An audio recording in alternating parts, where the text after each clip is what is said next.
वार्ता संग्राम। नमस्कार साथियों, मैं बैजू कुमार चंद्रवंशी और आप देख रहे हैं SS24 लाइफ फैमिली की तरफ से वार्ता संग्राम आप और हम।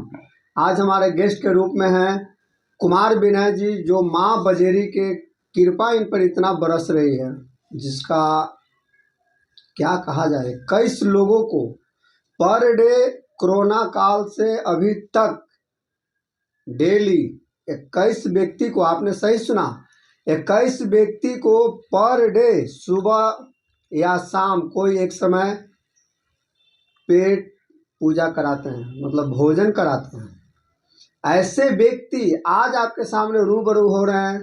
कुमार विनय जी, मेरे वार्ता संग्राम में आपका बहुत बहुत स्वागत है। सर, अपना परिचय दें। आपको भी बैजू जी बहुत बहुत धन्यवाद आपका 20SS लाइव का। और मेरा नाम कुमार विनय है।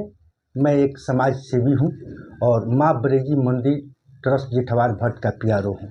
यही मेरा परिचय है। सर, आपका जन्म कहाँ पर हुआ? जन्म तो हमारी भोजपुर डिस्ट्रिक्ट एक शाहपुर हॉस्पिटल में हुई थी। अच्छा। 1976 में 26 जनवरी 1976। पढ़ाई कहाँ तक की है सर? हम ग्रेजुएशन किए हैं, BA किए अच्छा। हुए हैं। वर्तमान में अभी जो है आप मतलब किस कार्य से जुड़े हैं? आप तो पहले भी हमको दिखाए थे और जानते भी हैं, कोरोना काल से ही समाज सेवा कर रहे हैं। पर डे 21 लोगों को खाना खिलाते हैं और ऐसे जितने भी हमसे मदद हो सके लोग को सिर्फ भलाई में ही समाज सेवा में जुड़े हैं। और अभी एक बहुत बड़ी लक्ष्य लेके हम लोग चल रहे हैं।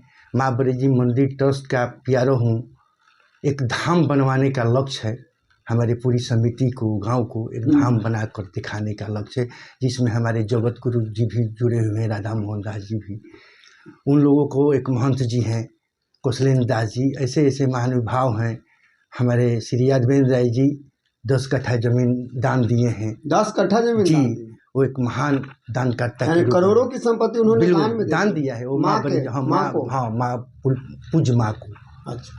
वो माँ की कृपा है कि ऐसे ऐसे पुत्र उनके हैं कि उनके कृपा से एक धाम बनवाना है। यही लक्ष्य है जिंदगी का। और मैं एक PRO हूँ।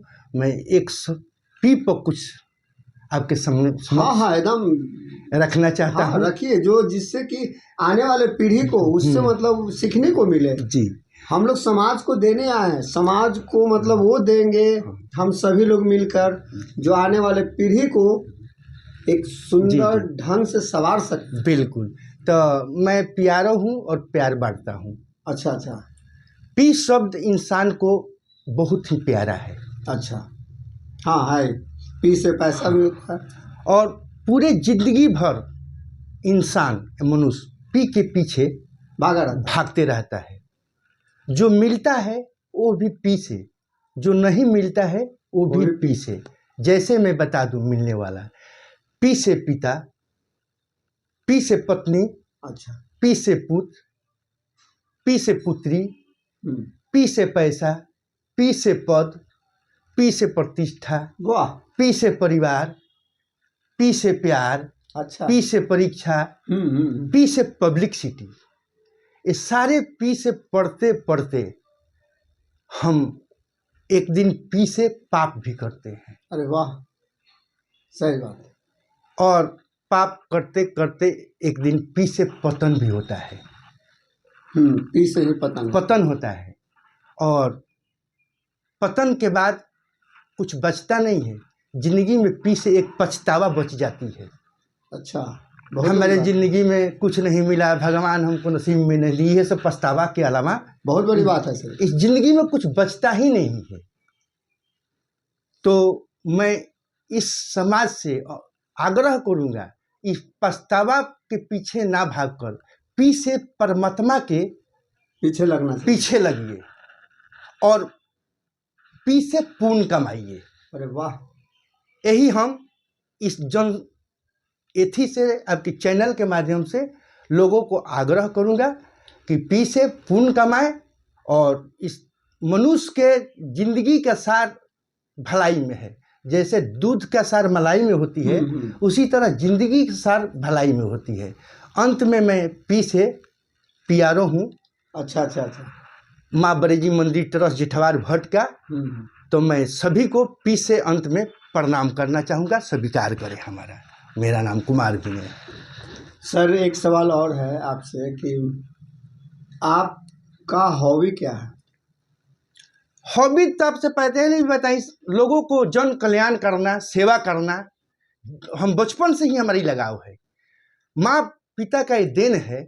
हमको याद है, हम इकलौता बेटा हैं। मेरी माँ हमको जब खिलाती थी तो हम अकेले नहीं खाते थे, तो केला के पत्ता बनिहार से कटवा कर मंगाती थी और 5 गो लड़का बुला के बैठाती थी तो हमको खिलाती थी।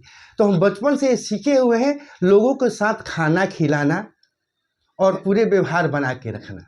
यानी यह संस्कार आपको मिला जो हाँ, और बाप से माता श्री के माँ की, हाँ, ये माँ की देन है, पिता की देन है। संस्कार तो माँ ही बाप से मिलता है ना, संस्कार तो घर से ही मिलता है। और माँ को ऋण तो हम लोग दे नहीं सकते हैं। जो 9 महीना रहकर कोख में पाली, पैखाना से के मल मूत्र, उसको तो हम चुका नहीं कर सकते हैं कर्ज को। तो संस्कार वहीं से मिला है और वहीं से हम लोग सीखे हैं और लोग को भलाई ही करने के जेहन में, रग में दौड़ रहा है।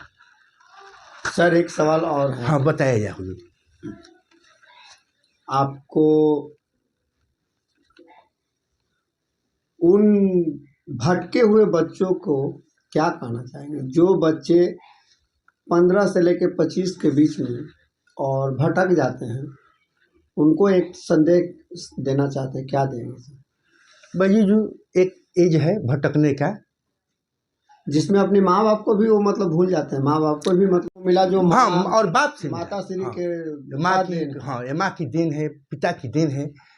संस्कार तो माँ ही बाप से मिलता है ना, संस्कार तो घर से ही मिलता है। और माँ को ऋण तो हम लोग दे नहीं सकते हैं। जो 9 महीना रहकर कोख में पाली, पैखाना से के मल मूत्र, उसको तो हम चुका नहीं कर सकते हैं कर्ज को।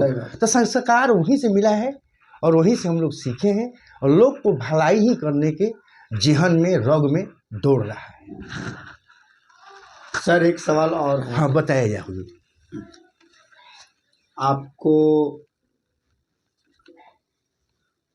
उन भटके हुए बच्चों को क्या कहना चाहेंगे जो बच्चे 15 से लेकर 25 के बीच में और भटक जाते हैं, उनको एक संदेश देना चाहते हैं, क्या देंगे? भाई जो एक एज है भटकने का, जिसमें अपने माँ बाप को भी वो मतलब भूल जाते हैं। माँ बाप को भी मतलब वो जो माँ बाप को भूल जाते हैं वो तो बहुत गलत है। हाँ, ऐसे पुत्र हैं जिन्हों के बहुत करोड़ों के हैं लेकिन माँ बाप को वृद्धाश्रम में दे दिए। हम उनसे खुश नहीं रहते हैं, नहीं। उनको ये नहीं करना चाहिए। माँ बाप को कितने दिन की ज़िंदगी होती है माँ बाप को, हम यही जानना चाहते हैं। उनको तो ये होना चाहिए कि जितना हम बढ़िया से बढ़िया उनको सेवा दे सके। ये नहीं कि हम वृद्धाश्रम में ले जाके पहुंचा दिए, वहाँ सेवा मिल रहा है ना माँ बाप को। अच्छा अच्छा। लेकिन उससे आपकी उनकी माँ को, बाप को जो भी हो, उनकी संतुष्टि नहीं मिल रही है, औलाद से सेवा नहीं मिल रही है, नहीं मिल रही। नहीं, उनसे पूछिए जाके, कभी लीजिए कभी। हमारे CIA का गया में वृद्धाश्रम भी चलता है। अच्छा, कोच में जी, वहाँ पर फ्री ऑफ कॉस्ट सब हम लोग वहाँ सब वृद्धाश्रम को हम लोग सब चीज़, मनोरंजन से लेके, एथी से लेके, मेडिकल से लेके सारी व्यवस्था है वहाँ। अच्छा हाँ। तो वहाँ कोच में हमारी गया का वृद्धाश्रम चलती है, अटल एथी योजना के तरफ से गवर्नमेंट की ही मिला हुआ है हम लोग को, वो भी वहाँ चलता है। हम लोग सेवा देते ही हैं। हमेशा उन लोगों को महीने में मेडिकल चेक कराना, खाना टाइम से देना, मनोरंजन की साधन, योगा, सारी सुविधा है वहाँ। विनय बाबू, कोई ऐसी घटनाएं जीवन का बताएं जिससे आपको मतलब वो प्रेरणा मिला हो कि नहीं मैं इस काम को करूँगा और आने वाले समाज को भी करने के लिए प्रेरित करूँगा। कोई ऐसी एक घटना से जीवन का, क्योंकि आपका एज हमारे अनुसार 50 से एबव है सर। घटना तो फिलहाल देखे ही, कोरोना काल से आदमी कितना मरा, कितना भयंकर काल आया हो, तो काल ही था एक तरह से। तो उस काल को आपने कैसे देखा सर? हाँ, उस काल को तो मैं आँखी से प्रत्यक्ष देखा। उस समय हॉस्पिटल में कार्यरत था। आपको भी डर लगता था? बिल्कुल, क्यों नहीं। जिंदगी से, मौत से किसको डर नहीं लगता है, क्योंकि आप तो हॉस्पिटल में कार्यरत। बिल्कुल, हम उसी जगह पर थे जहाँ कोरोना आग गिर रही थी। अच्छा। इमरजेंसी पर ड्यूटी लगता था। इमरजेंसी में ड्यूटी लगता था। यही पटरी पुत्रा में रोबन मेमोरियल अच्छा, रुअल हॉस्पिटल है, हॉस्पिटल हाँ, है, बहुत उसी में बड़ा हम हॉस्पिटल है। कार्यरत थे। और इमरजेंसी पर ही मेरी ड्यूटी लगती थी, जहाँ कोरोना पहले टेस्ट होता था तभी पता चलता था कि कोरोना वहाँ है कि नहीं। अच्छा अच्छा। हम वहाँ जहाँ आग गिरता था वहाँ पर थे, और वहीं से ही हमको प्रेरणा मिली इस जिंदगी की। 40-45 वर्ष की उम्र में प्रेरणा मिला कि जिंदगी में कुछ नहीं है एक मौत के अलावा। सच्चाई है एक दिन धरती से चला जाना है, इसलिए कुछ नेक कार्य करके इस धरती से जाया जाए। ये प्रेरणा मिला उस कोरोना काल से हमें। सर, धरती का भगवान हम लोग डॉक्टर को कहते हैं। धरती का भगवान हम लोग डॉक्टर को कहते हैं। और डॉक्टर जो है मरीजों का इलाज 500-1000 रुपया लेकर फीस वो करते हैं और अला लगाते हैं। तो सबसे पहला उनका क्वेश्चन आता है कि क्या आप नशा करते हैं। लेकिन सर, आज जितना डॉक्टर नशा करते हैं उतना और कोई नहीं करता है। सर, इस पे क्या कहेंगे। भगवान के अपने दर्जा दिया। कुछ 100 में 25% डॉक्टर कुछ हैं भगवान, और बाकी 75% जो है सूरा और सुंदरी में दोनों में लिप्त हैं। ये मेरी एक्सपीरियंस रहा है। मैं कार्यरत हूँ, रोबन, पारस, वेदांता, हम हर जगह ड्यूटी किया हूँ। इसलिए वो लोग तो जरूर कहते हैं आला लगा कर, लेकिन खुद ब खुद नशा करते हैं। ये मैं मतलब कहानी जितना भी हॉस्पिटल है, हाँ, प्राइवेट हॉस्पिटल तो है या अब सरकारी वो हॉस्पिटल, भगवान नहीं रह गए, और भगवान के रूप में वो सब डॉक्टर हैवान हैं कहा जाए तो। आपने आए दिन न्यूज़ सुना होगा कि वेंटिलेटर पर रह के लोग पैसा ले रहे हैं। हाँ, आए दिन आता ही है। ये देखते हुए सच्चाई है, यह सच्चाई है। बिल्कुल हम कार्यरत हैं। मतलब पैसा लेने के लिए वो रख कर, और वो एक लड़की वीडियो बनाई थी और फ्लैश की थी, आपको पता ही था, तो आया था। ठीक है। वो वैसे ही नहीं तो आज के डेट में, पहले तो कहा जाता था भगवान थे, लेकिन कुछ जो 25% है ना, उन्हीं पर अभी डॉक्टरी या हॉस्पिटल टिका हुआ है। बाकी लोग को तो शब्द में बयां ही नहीं किया जा सकता है कि क्या करते हैं। मतलब इस तरह की बिल्कुल होता ही है। एक्सपीरियंस है हॉस्पिटल का। जी सुन लीजिए दर्शक लोग, विनय बाबू बता रहे हैं कि इनको एक्सपीरियंस है और इन्होंने आंखों से देखा है डॉक्टर लोगों का वो हैवानियत। डॉक्टर लोग जितने नशेड़ी होते हैं, क्यों अपने जीवन को क्यों डॉक्टर समाप्त कर रहे हैं। क्या उनको अपने जीवन से उनको प्यार नहीं है, उनके परिवार से उनको प्यार नहीं है। आज जितने भी सरकारी हॉस्पिटल हो, प्राइवेट हॉस्पिटल हो, उसके बगल में निकल कर देखिए, गुमटी पे, दुकान पे सिगरेट पीने के लिए डॉक्टरों की लाइन लग जाती है। एमआर जो बैग टांग कर धूपे में और 5 रुपया से लेके 50,000 लाख रुपया तक वेतन के लिए 24 घंटा वो ड्यूटी करते हैं जो एमआर, वो आज अपनी जिंदगी को धुएं में उड़ाते चलते हैं। विनय जी का यह संदेश आप सभी एमआर भाइयों के लिए, इस वीडियो को बड़ा गौर से देखिएगा और सोने के बाद ध्यान से सुनिएगा। अपने आप को सोचिएगा कि मैं क्या कर रहा हूं, आपकी जिंदगी कहां जा रही है भगवान। और बाकी 75% जो है सूरा और सुंदरी में दोनों में लिप्त हैं। ये मेरी एक्सपीरियंस रहा है। मैं कार्यरत हूँ, रोबन, पारस, वेदांता, हम हर जगह ड्यूटी किया हूँ। इसलिए वो लोग तो जरूर कहते हैं आला लगा कर, लेकिन खुद ब खुद नशा करते हैं। ये मैं मतलब जितना भी हॉस्पिटल है, प्राइवेट हॉस्पिटल तो है या अब सरकारी हॉस्पिटल, वो भगवान नहीं रह गए, और भगवान के रूप में वो सब डॉक्टर हैवान हैं कहा जाए तो। आपने आए दिन न्यूज़ सुना होगा कि वेंटिलेटर पर रह के लोग पैसा ले रहे हैं। हाँ, आए दिन आता ही है। ये देखते हुए सच्चाई है, यह सच्चाई है। बिल्कुल हम कार्यरत हैं। मतलब पैसा लेने के लिए वो रख कर, और वो एक लड़की वीडियो बनाई थी और फ्लैश की थी, आपको पता ही था, ठीक है। वो वैसे ही नहीं तो आज के डेट में, पहले तो कहा जाता था भगवान थे, लेकिन कुछ जो 25% है ना, उन्हीं पर अभी डॉक्टरी या हॉस्पिटल टिका हुआ है। बाकी लोग को तो शब्द में बयां ही नहीं किया जा सकता है कि क्या करते हैं। मतलब इस तरह की बिल्कुल होता ही है।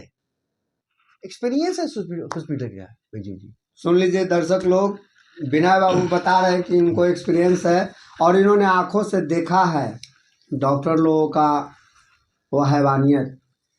डॉक्टर लोग जितने नशेड़ी होते हैं, क्यों अपने जीवन को क्यों डॉक्टर समाप्त कर रहे हैं? क्या उनको अपने जीवन से उनको प्यार नहीं है? उनके परिवार से उनको प्यार नहीं है? आज जितने भी सरकारी हॉस्पिटल हो, प्राइवेट हॉस्पिटल हो, उसके बगल में निकल कर देखिए, गुमटी पे, दुकान पे सिगरेट पीने के लिए डॉक्टरों की लाइन लग जाती है। एमआर जो बैग टांग कर धूपे में और 5 रुपया से लेके 50,000 लाख रुपया तक वेतन के लिए 24 घंटा वो ड्यूटी करते हैं जो एमआर, वो आज अपनी जिंदगी को धुएं में उड़ाते चलते हैं। विनय जी का यह संदेश आप सभी एमआर भाइयों के लिए, इस वीडियो को बड़ा गौर से देखिएगा और सोने के बाद ध्यान से सुनिएगा, अपने आप को सोचिएगा कि मैं क्या कर रहा हूं, आपकी जिंदगी कहां जा रही है। सर एक सवाल और आपसे, बताइए सर। जीवन में और क्या करना है सर? अब की जो बाकी का जो जीवन शेष बचा है उसमें क्या करना है सर? भगवान के चरणों में धर्म के प्रति लास्ट 50 वर्ष के जा रहा है बैजू जी। अब जीवन में ही है। अभी तो सर रेस लंबा है। हाँ, अब कुछ लंबा नहीं कहा जा सकता। आज के डेट में 100 वर्ष थोड़े जिएगा आदमी। अब तो 70-80 का वो वही रेशियो बन मान गया। के चलिए, या जिंदगी की कोई भरोसा नहीं है, कब दम टूट अभी जाए। भी मेरे संपर्क में सर 2 व्यक्ति हैं जो 80, 90 और 84, 94 साल तो यही लक्ष्य है, एक गांव को धाम बनवा कर ब्रजी धाम माता को माँ के चरणों में और अपने आप को समर्पित कर देना है। बस यही लक्ष्य है। बाकी बहुत कुछ भगवान ने दिया, माइनस बैलेंस से, जीरो बैलेंस में नहीं था मेरे पास बैजू जी। मैं माइनस बैलेंस से उठकर इस स्टेज तक आया हूँ और उस लायक हमारे बेटा बेटी बने हैं कि सारे घर चला रहे हैं, हम समाज सेवा कर रहे हैं। बस यही कहेंगे, हमारे जो औलाद हैं उनको सुखी रखिए, हम समाज सेवा करते रहें और माँ के चरणों में समर्पित है। अभी भी हम अपने जब तनख्वाह उठाता हूँ, पहले माँ के 1101 रुपये हर एक महीना आजीवन डालने के गचा हूँ। जब तक ट्रस्ट और खाता खुला है अभी तक डालते आया हूँ 1101 रुपया हर एक महीना। बहुत बड़ी आशीर्वाद है। अच्छा, और 21 लोग को खिलाता हूँ। बहुत ऐसे ऐसे कार्य करता हूँ। एक हमारे गांव में नागा जी हैं, उनके नाम पे चैतनवी के दिन अंग बस कलाकारों लोग को, बहुत बड़ा कलाकार थे नागा बाबा। हाँ, वो एक्सपायर कर गए बेचारे। तो उनके याद में हम अंग बस कलाकारों को, उस दिन हम लोग को बहुत रात जागा होता है माँ काली का आश्रम, उनको नाम याद सभी करता है। हम उनके नाम पर सभी कलाकारों को अंग बस दे के सम्मानित भी करते हैं। बहुत बहुत ऐसे ज़िंदगी में कार्य समाज सेवा लिया हूँ और माँ की कृपा से चल रहा है। हमारे में तो कुबेर के भंडार है नहीं कि हम चला रहे हैं, सब माँ चला रही हैं और ऊपर वाले चला रहे हैं और आप लोगों की दुआ है।